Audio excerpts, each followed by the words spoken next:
പൊഴിഞ്ഞു പോയ തലമുടി എത്രയും വേഗം തിരിച്ചു വളരാൻ ഈ 5 കാര്യങ്ങൾ ചെയ്യണം കേട്ടോ. നമുക്ക് പല സാഹചര്യത്തിലും മുടി പൊഴിഞ്ഞു പോകാറുണ്ടല്ലേ.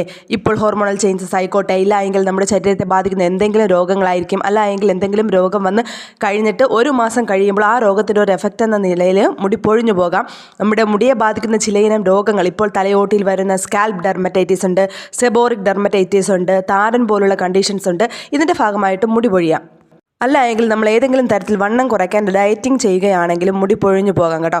ഇങ്ങനെ പല സാഹചര്യങ്ങളിൽ നമുക്ക് മുടി പൊഴിഞ്ഞു പോകാറുണ്ട്. എന്നാൽ ഈ സാഹചര്യത്തിൽ നിന്നെല്ലാം റിക്കവർ ആയിട്ട് മുടി പെട്ടെന്ന് വളർന്നാൽ മാത്രമേ നമുക്ക് മുടി പൊഴിച്ചിൽ മാറി തലയിൽ മുടി പഴയ അവസ്ഥയിലെത്തുകയുള്ളൂ.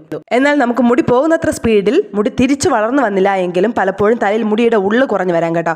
കാണുമ്പോൾ കഷണ്ടി ഫീൽ ചെയ്യും. പല ഹെയർ സ്റ്റൈലുകൾ ഇഷ്ടമുള്ളവർക്ക് മുടി കെട്ടാൻ പറ്റാതെ വരും.